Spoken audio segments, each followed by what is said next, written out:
The Heat, they were big underdogs coming into last night's game, but that really hasn't mattered to Jimmy Butler. Not for Perk. Perk picked them last night. Yeah, sure did. We're going to get into Perk's magical predictions. I was trying to do some alliteration there, but it didn't really come up for me. Perfect. Perk's perfect picks. Yeah, we'll go with that. Oh, Perk just perfect. No, we're going to start in the fourth quarter here because the Miami Heat, they dropped a playoff franchise record 46 points, Perk, in the quarter. On time, on target. You know the great thing that I saw about the Miami Heat? They beat the Boston Celtics at their own game by pushing the pace. They did not give them opportunity to get set on the defense. Come on, Max. Don't mess up that assist, homie. Jimmy finds Bam Adebayo. Jimmy just does it all. Look, Jimmy's so impressive because it's like we act like Jimmy isn't like crazy talented or crazy skilled. Jimmy has all of the abilities, all the skills, and look, Missoula's tired of it. I'm with you, Joe. I ain't believe that little fake temper tantrum. This is the quarter where everything changed, Perk. Absolutely. And look, Jimmy Butler, not depending on anyone, making the right play, relocating, knocking down the corner three. And all the Celtics are doing right there is bad body language and complaining while the Miami Heat is busting they you-know-what. Do you know what I like about the Miami Heat is that without a doubt, you know they are following one person. They are going as Jimmy goes, and they all fall in line. The Boston Celtics, these turnovers from JT, it was just tough to watch a player that's been so on fire here. And even here, he questioned it. We go to the replay. His left foot was 2 inches off the ground. What are you talking about? But was it a careless turnover or a forced turnover by Caleb Martin? I think that was a forced turnover. I agree. Turnovers in the fourth quarter, though, for Jason Tatum when it mattered the most. And here, Jimmy Butler, this was the call. Jimmy freaking Butler. Game high, 35 points for him. Let's take a listen to Jimmy, Himmy, however you want to call him after the game. How does this feel to you guys, what you have done so far? And if you go back all the way to that night against Chicago in the play-in, did you think then that something like this would be possible? Damn right. I did. Damn right we did. And the best part about it is we still don't care what none of y'all think, honestly speaking. We don't care if you pick us to win. We never have. We never will. We know the group of guys we have in his locker room. We know that Coach Spo puts so much confidence and belief in each and every one of us, Coach Pat as well. And so our circle's small, but this circle got so much love for one another. We pump constant confidence into everybody. And we go out there and we hoop. We play basketball the right way, knowing that we always got a chance.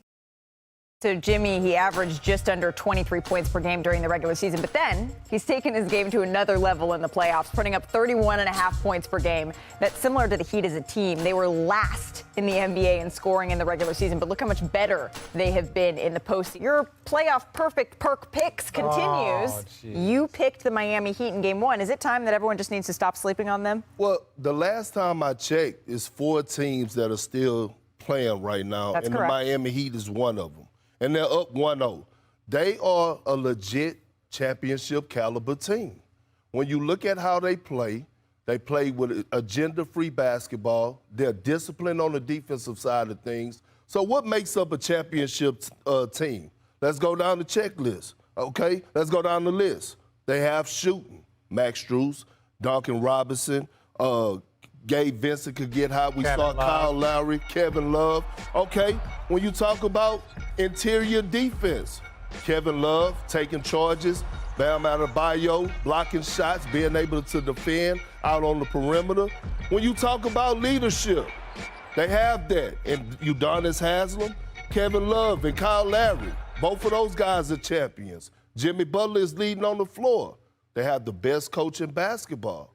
They have one of the best defensive teams in basketball. They lead the league in charge taken. So my thing is, what else we need to see out of them? They have everything and more to go and win the championship, and I wouldn't be surprised if they do. I have no disagreement with what Perk is saying because when you look at it now, we can be respectfully honest in saying talent level, not saying that these guys aren't all pros, but you would look at Boston and saying that Boston has a little bit more talent, a little bit more depth. Now, I understand that there are people out, like no Tyler Hero, but Perk is right. When you look at this team, where are they lacking? They're not lacking in shooting. They're not lacking in coaching. They outwork the New York Knicks. That's something that we don't see from a Tibbs team, from a New York team. Awesome. They outworked them. They out-hustled them. And then they've just been shooting the ball well. And I'll say this in my meeting with Eric Spoelstra before Game 6. He's like, look, we're probably a four seed. We had a ton of injuries. We don't look at ourselves like an 8 seed. We don't look at that. We have experience. We are a team that is probably top 4. So that's what we feel like we're playing. So this is not anything new. They don't feel like they're an underdog. They just feel like they're going out doing what they're supposed to. But I think, can I ask both of y'all a question? When we say that the other teams that are still playing like the team that they're going against, they have more talent, is that the truth? Yes. No, why? But why though? Because is it the truth because of what guys were drafted at in the position? No. Because what I'm looking at is Caleb Martin is a hooper. Caleb Martin is a hooper. And I'm looking at him and I'm looking at Derek White and I'm like, to bring the same thing to the. But I think when you're looking at okay, you're talking about an all NBA talents, when you're talking about people in the MVP discussions, but and we say oftentimes, right, in the playoffs, and you guys know this better than I do, you've actually been out there, you've won, you're champions, you say that talent wins out. But also hustle and heart have a little bit to say in that conversation, and I think that's where Richard's coming from. Yeah, and I'm not talking about like the undrafted part, but let's just talk about individual accolades in the last 2 years. You got two-time All-NBA first-team guy in Jason Tatum. You got All-NBA guy in Jaylen Brown. You got Defensive Player of the Year last year in Marcus Smart. You got multiple All-Defensive players when you're talking about Malcolm Brogdon just won the Sixth Man of the Year. So I'm not saying awards dictate talent. I'm saying when you look at the collection of players on the Boston Celtics, they should play better than what they have been playing. And I agree, but this is what I'm saying. All those guys that you named, they was given the opportunity from day one since they came into the league. And sometimes. And now all of a sudden, these guys that we're seeing on the Miami Heat are finally getting their chance. Well, and sometimes when you feel like you have something to prove, that's when the dog comes out. That's when like, everyone picked me to be here. Well, I'm going to show you why. It was just a happenstance thing. But I do love it when he does that. All right, you guys mentioned the Boston Celtics. Let's take a listen to Jason Tatum, Jaylen Brown after the game. You know, you still got to play the game. You still got to make plays, regardless of, you're at home on the way. The court is the same. It's 1 ball, 3 reps, 2 baskets. So, I don't have an exact answer why we 500 at home. We just got to be better. We came out too cool. Like, it was just almost like we was just playing the regular season game. Like, it's the Eastern Conference Finals. Like, come on. We got to play with more intensity than we did today. And we just got to be better, including me. Oh, okay, ladies and gentlemen. And now, look, last night we saw something that's been kind of a reoccurring. First of all, can we have a moment for the fit? Ooh, okay, not Perk. Let's keep it here. But we've seen a lot of different things, right, over this postseason. And we've seen a lot of great, elite, best of the best struggling in the fourth quarter. We got James Harden, Julius Randle, All-NBA, led the league in assists, MVP, top 3 MVP. Anthony Davis, one of the most talented guys in this league. And we've seen them disappear in the fourth quarter, doing very uncharacteristic things because the fourth quarter, and what's beautiful about basketball, the fourth quarter is where the stars are. That's where you make your name. That's where you get paid, that fourth quarter, right? And so then look, when we're going to look at this graphic, we're going to pop up this graphic. I'm talking about Harden had 0 points in game 5, 6, and 7 versus Boston. Julius Randle, 6 fourth quarters, 6 of them in the postseason with 2 points or less. Joel Embiid, we talked about it a bunch, 2 points in game 7. Giannis, 2 for 13 in 2 fourth quarters versus Miami. This guy, a lot of people think is the best player on the planet. I'm one of them. And then Davis, he's had 4 fourth quarters with only 2 points. Davis, the only one left. And we bring all that up to talk about Jason Tatum. Humbly, one of the best players in the world. This is his own words. And watch, he's just standing around. He's not doing anything. He's not getting any activity. If you saw the beginning of this, he was the screen and roll guy. So here, watch this. He leads off. Now, Jason Tatum had 30. He didn't have a bad game, Perk. But check this out. They're pushing the pace. Okay, Jaylen Brown don't have anything. Just look at him. Watch him. Al Horford shoots a 3, get his own offensive rebound. 4 minutes to go. Okay, look. So he's asking for the ball way over here. This is a tough pass. And Al Horford. Oh, and Jimmy on it. Jimmy on it. Like, when you're standing around, the Jason Tatum I know would have been cutting down the lane with force. Yeah, so look, when we talk about all of these great players, these are the best players in the world. So to see them struggle in the fourth quarter, and we've seen it a bunch this postseason. Jason Tatum is just the latest victim. But at the end of the day, like he said humbly, he's one of the best players in the world, and that is 100% true. They just need to get... Hey, what's up, guys? Jag from Jaggy Sports here. Boston Celtics got beat by the Miami Heat last night at home, and Miami Heat stole Game 1. But did they really steal Game 1, right? So that's what we're going to discuss right now. Boston Celtics were elite in the regular season. They did very well in the last series. And at the end of the day, you got to go with Jimmy Butler and the Miami Heat. Yesterday's performance was unreal. I'm not saying that Miami Heat is going to win this series. I'm not going to say Boston Celtics is going to win this series.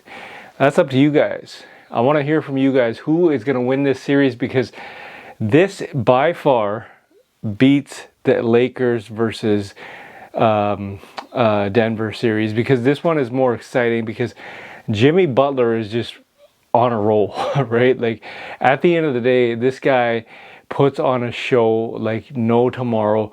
And yesterday they stole they took Game 1, whatever, right?